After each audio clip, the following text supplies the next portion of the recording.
2025 now in the rearview mirror. It's time to take a look back on the teams that define the season, both good and bad. So let's go around the horn here and hand out some superlatives. Mike T, the most disappointing team in the NFL this past year. Guys, it's the Dallas Cowboys. I mean, I'm old enough to remember 2025 where we had a really good offense. We had some questions about Brian Schottenheimer, who did a great job. We had this really good pass rusher, some guy named Micah Parsons. Imagine if Micah Parsons was a Dallas Cowboy with the way this offense evolved with George Pickens and everybody else. This team would have made a meaningful run in the postseason, by far the most disappointing team in the NFL this year. Yeah, I'm going to go with the Kansas City Chiefs, a team that's 6-10 right now. Not only are you not making the playoffs, you lost your quarterback and Patrick Mahomes with the torn ACL. So I'm going with the Kansas City Chiefs. For me, it's the Tampa Bay Buccaneers because they're the most in-season disappointing team. You start this season 6-2. Baker Mayfield is getting MVP talks and conversations, and then you totally tank. You're 1-7 in your last 8 football games, and you've had opportunities to clinch the NFC South, a division that nobody wants to win, and you can't do it because your defense can't get stops, and your offense and your quarterback, who was an MVP candidate, now can't hold on to the football. The NFC South will be decided on Saturday between the Bucs and the Panthers. One of those two teams will be backing their way into the playoffs. All right, let's look on the more positive side of things, Harry. The most surprising team. Ooh. I'm going with the Chicago Bears, a team that won the NFC North. Coming into this season, we all thought it was going to be Minnesota, Green Bay, or the Detroit Lions. No, Ben Johnson changing the culture there very, very early. Caleb Williams playing on schedule, doing a great job as well. That run game has been ferocious. That's why they're top 5 in the NFL right now consistently. But this team winning the NFC North and still in play for a 2 seed right now in the NFC as a conference, I'm going with Chicago.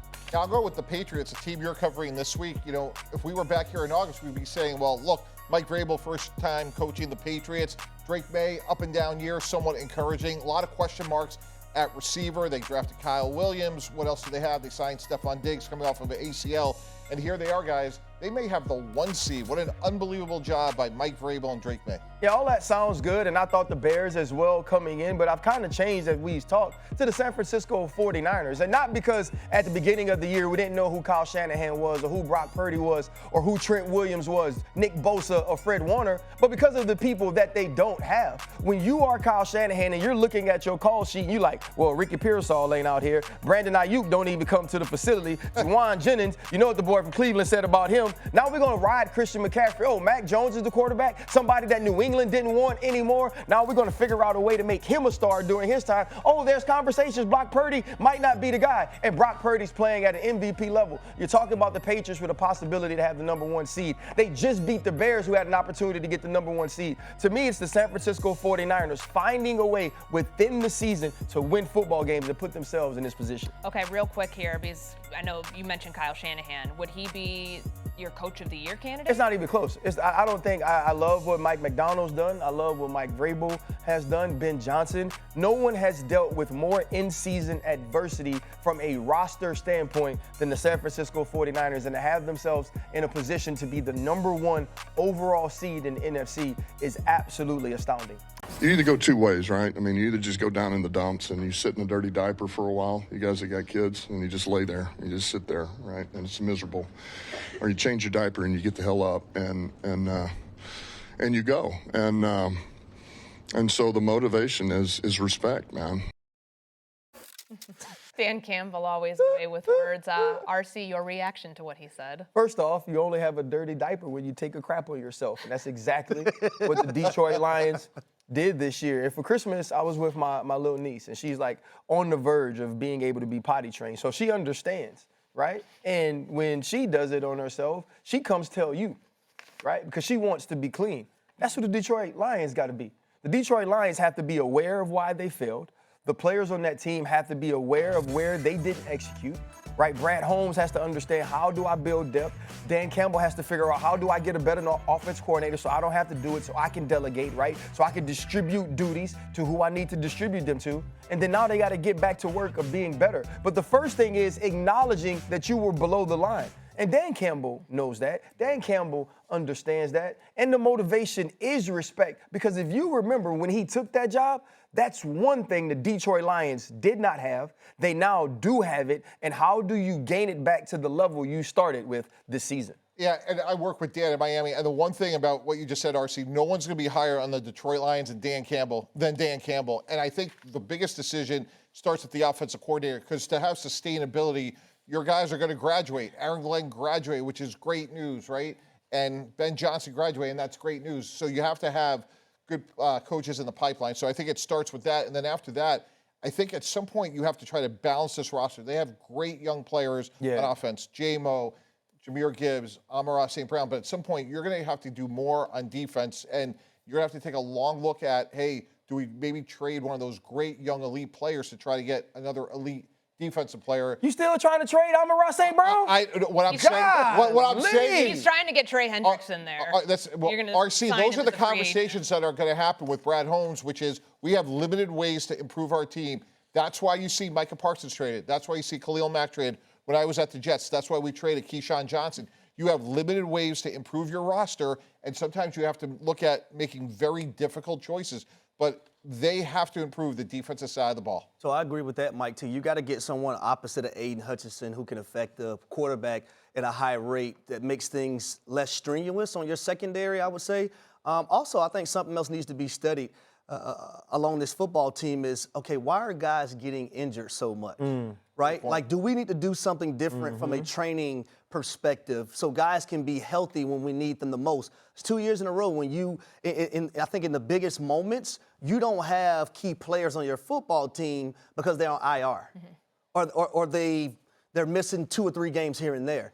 If you're Dan Campbell, if you're Brad Holmes, that's something you have to study. That's a part of the game as well, too. It's making sure your best players are available to you when you need them the most. Philly currently sits as the 3 seed in the NFC, but could move up to the 2 spot if 2 things happen. They have to beat the Commanders, and the Lions beat the Bears. That could be big. However, sources telling ESPN Nick Sirianni plans to sit all of his starters against Washington on Sunday. I know how you feel about this based on our conversation last week about sitting starters.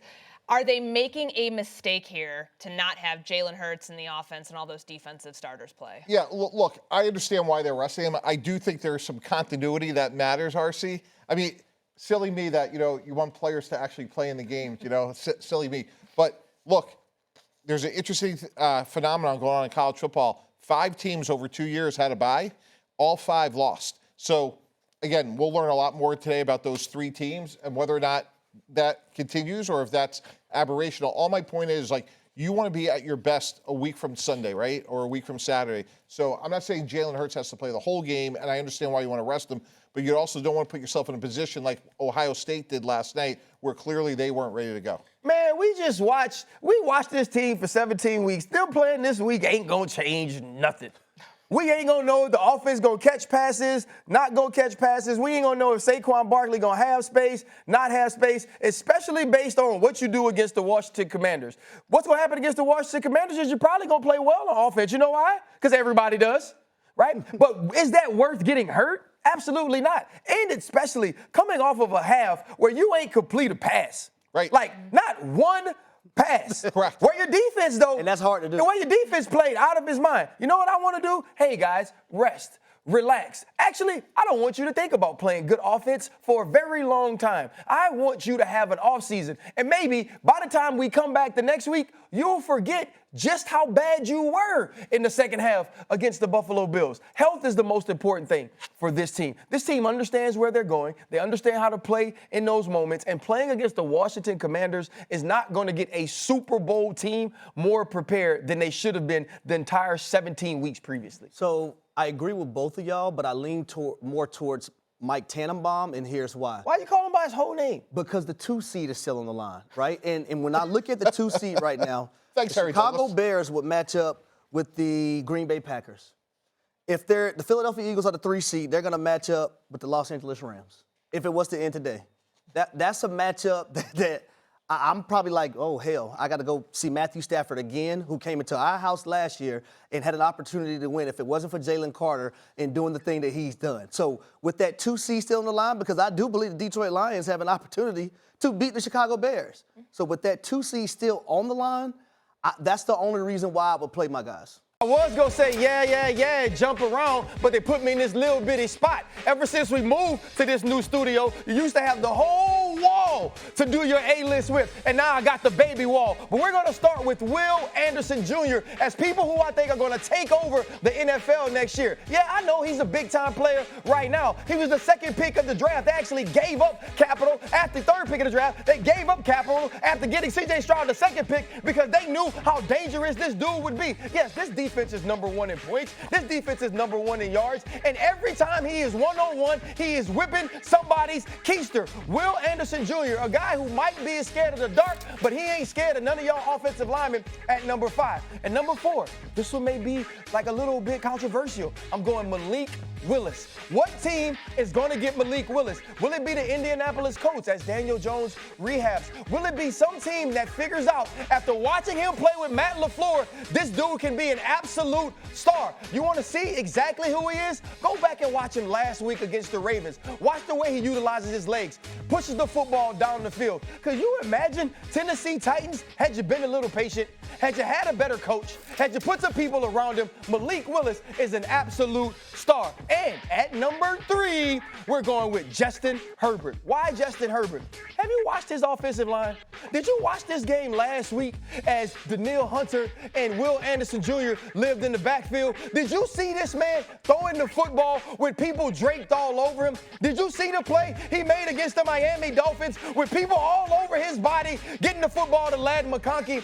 Dude is an absolute stud. And if at any point anybody could be healthy to block for him, the statistics that he will put up will be absolutely astronomical. At number 2, and this one is easy, he's going to be an MVP someday. He's going to bring it back to the running backs. It's Bijan Robinson. You can call him Bijan, you can call him Bijan, you can call him whatever the hell you want. Just get him the dang football. The fact that sometimes in some games they forget that he's out there and he disappears and doesn't get the ball almost fumbled every single play blows my mind. This man was dead to rights in the backfield 1,100 times last week in Monday Night Football, and it didn't matter. They couldn't get him on the ground. The Rams were just whiffing that air, and he was running down the sideline, checking behind him, trying to figure out when to pick up his feet. And at number 1, he will be back. Lamar Lavernius Jackson. Listen, I get it, guys. He's been banged up. And now all of a sudden, people want to come out with stupid reports like he don't know how to work or like he can't figure out how he's supposed to behave in meetings. Nobody was saying that when he was breaking records. Nobody was saying that when they were watching a transcendent run from the position. But now, all of a sudden, Lamar Jackson doesn't know how to be professional. This is a dude who should have 3 MVPs already. And next year, he's going to come back scorched earth and win another one. Lamar Jackson takes over the league again. That is my list. All of these people are already super great. Malik Willis will be great. And I am done, even though they put me on the small wall. I actually wore my sneakers, first generation LeBrons, because I thought I'd get to move around.